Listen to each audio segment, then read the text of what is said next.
In a minute, we'll be bringing up Coach Kemi, who's going to be talking about personal branding. I like to first congratulate Del Pro team. I'm actually happy, humbled, and proud sister. For those that don't know, Lola is my younger sister, but she's, if you like, a professional to the core in her own right, and she's doing amazing things. So, of course, I have to sound the trumpet on that one. So today we'll talk about branding, generally, broadly speaking. What is it? What's the difference between your personal or business brand? Why is it important to have a personal brand? How can you build a personal brand? What are the advantages or pros and cons of a personal brand? Should you be looking at a business, or a mix type of brand for yourself? What are some of the potential challenges that you will face in building the personal brand? And then what are some common mistakes to avoid? Secrets of successful personal brands, and then we'll look at quick examples. So basically, when we talk about personal brand, I think the first thing is to understand that it's a process. It's not just something you tick the box on. It's something that you have to work on. It's a process, right? Sometimes it's referred to also as an art. It's about creating a strong, positive perception of a company, products, or services in the client's mind. So this is basically giving somebody a perception of who you are. They should be able to sort of say, and I'm talking about branding, broadly speaking, right? It's also a differentiator. It's what sets you apart. It's your packaging, it's your own very hype. Like, let's hype myself, let's hype our product, let's hype our business, right? It's a very crucial effort that, regardless of who you are, that you need to think about branding, whether as a student, as a politician, housewife, pastor, banker, whoever you are, you have to think of your brand, right? So when we look at the difference of personal versus business brand, from the personal perspective, we're saying, what's your story? Who are you? Right? It's basically telling your story. It's about communicating the talents, the values that sort of set you apart, that you represent, right? To your clients, to colleagues, in your career path, and to others. It is what you do, what you stand for. It is who you are, right? It's building a business around your personal identity. It's also like a personal code that you live by. So it's not a separate, you don't have a separate persona. You can't be A today and be B tomorrow. You have to be like, someone people can relate with, and there's a distinct brand about that, right? So when we say personal code, it's about, how you live, in every way, how you engage, how you operate, what people know you for, what do you stand for. It's more than an elevator pitch or social bio on social media. It's not about just putting stuff out there. This is who I am, and then you live, you live differently. You're like something else. No, you stand true to what you are, and we'll speak a bit more about that. From the business side of things, it's your corporate story. It's building a business around the company name. It's separate and distinct from the personal identity. You have examples like Apple, Nike, Google. We all use these platforms or use these products. You don't really know, except you dig deep and you research, you wouldn't really know who are the owners or who is the people behind it. There's a distinct brand of the company that you sort of know and relate with.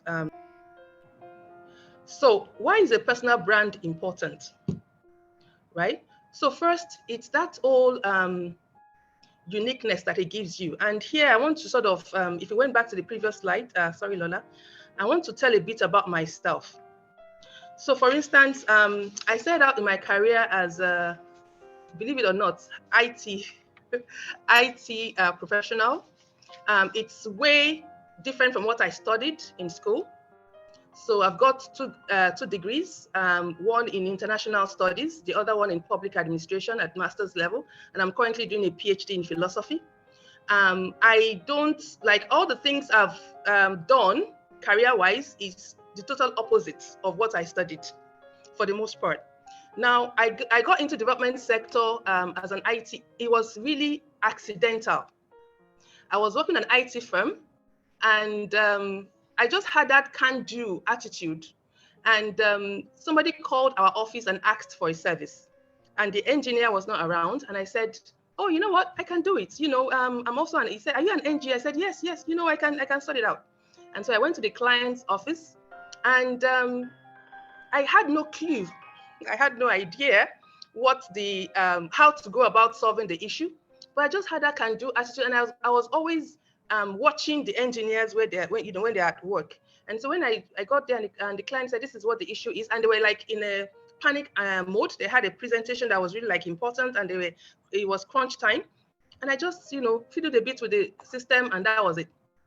It was an education project. This was far back as 1999, 2000 thereabouts. And I had no idea. I'd never heard of development sector before. I just went there because I felt I wanted to, demonstrate what I could do.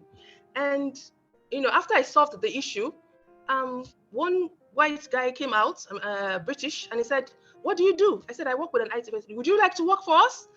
We need somebody like you, And that was how I got into the development sector. I had never heard of it before. I had never, planned to do it before. And it's I think for me, it's over the time, this was not, they didn't even ask of my qualifications. They didn't ask me about my experience. They're only it was my can-do attitude that brought me into that space in the first instance, which I believe is part of my personal brand. So sometimes your personal brand is not necessarily what you have, you can write on paper. It's about who you are, your attitude to life, your perception of life, your actions, what you stand for, what you believe. And that's what drives you, right? And then, it will drive you into like altitudes that you don't even imagine. Yes, you have to be unique. And when you're talking about uniqueness, I see Barakat, I see, Cynthia, I see Joy, and Sajida, and everybody. We are from different backgrounds. We have different experiences and so on. But there's something that sets you apart. There is your Barakat factor. There is your Cynthia factor. There is your Joy factor, right? There is your Sajida factor. You have to discover it. You have to know what it is that sets you apart. Right? That's your unique advantage. That is your competitive advantage. Vita was saying something earlier that you have your own advantage. You have to discover that advantage, right? Because when you have a personal brand, it leads to like other opportunities. You can be today, people might know you for, so I said my story telling you about, okay, I came and provide IT support. But then once I got I got my foot in the door, then there were other discoveries of, oh, so Kemi, you can do this. Kemi, you can do that. I've facilitated team building retreats. Now I do things around monitoring and evaluation and learning. I do knowledge management. I do a lot of other things that normally I was not like I never went to train for, right? So once you get your foot in the door, then people can, there'll be other opportunities along the line. The truth of the matter is whether you brand, you are deliberate about it or not, you are actually branding yourself. Whether you act or you don't, you've actually defined a brand for yourself. How do I know that? If you went on Google, type your name and see what comes up.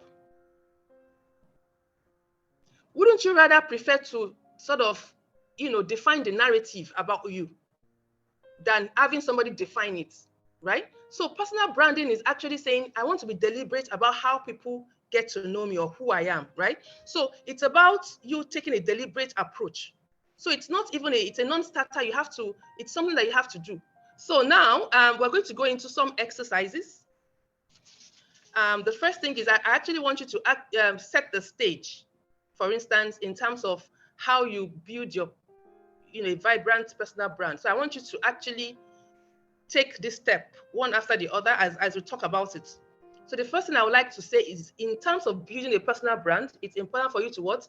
Discover yourself. There is no personal brand without you. Who are you? Define what you stand for.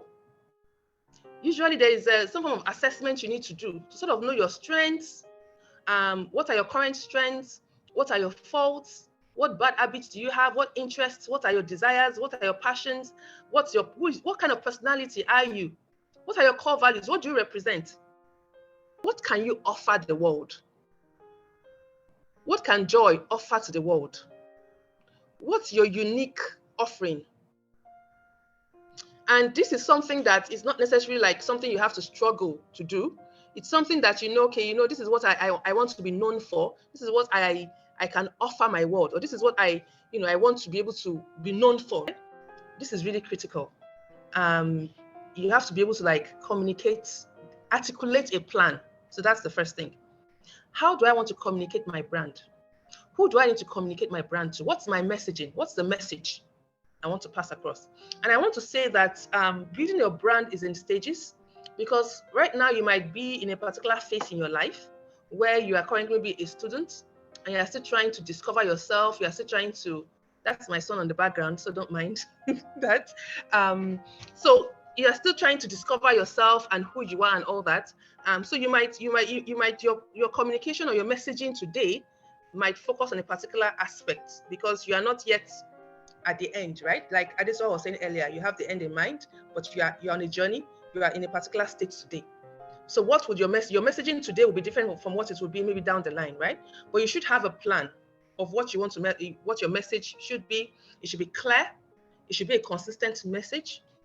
When you have a personal brand, it's easy to get attention. People know exactly who you are, what you represent.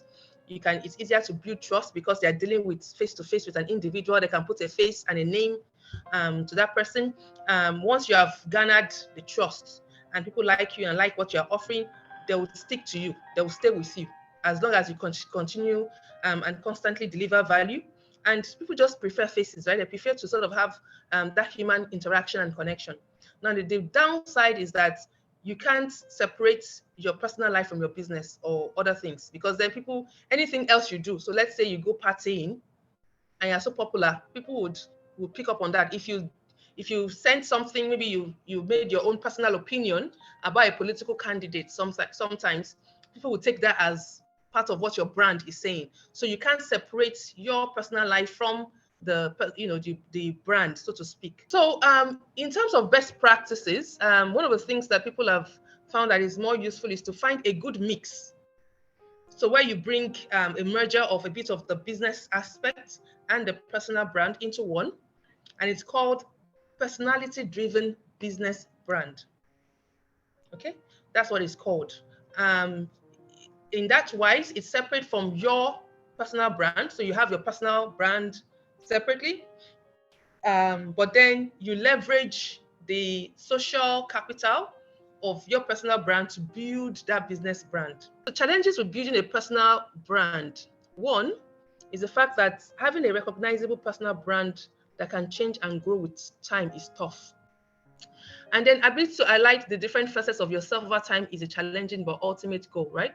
But the thing then is that you should be able to like say, and I've seen some people, even in our Nigerian context, where people actually, let's take actresses, for instance, or the Nollywood sector, where you find actresses that have actually been the ones playing a particular role because of maybe their looks and age in a particular time, but then you see them actually transit over time to play maybe like the mother, not longer the lady and the babe, but now the mother or even the grandmother or something. So you find that people have found a way to keep being relevant and for their personal brand to be relevant regardless of their transition and stages in life. A very good example is Lola Ayanda, who has built a personal brand for herself. I would say in terms of the mix now, you see Girl Pro, right?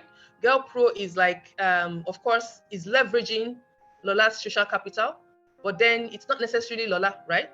And she can get other people to work together, but then it's leveraging a lot of her social capital as well, right?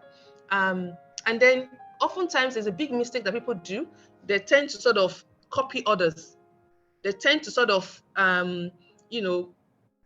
pick people's content and use that. Be authentic, stay to yourself, true to yourself, and generate your own content. Just a few tips I'll give you. This is just secrets to a vibrant personal brand. I've mentioned this earlier.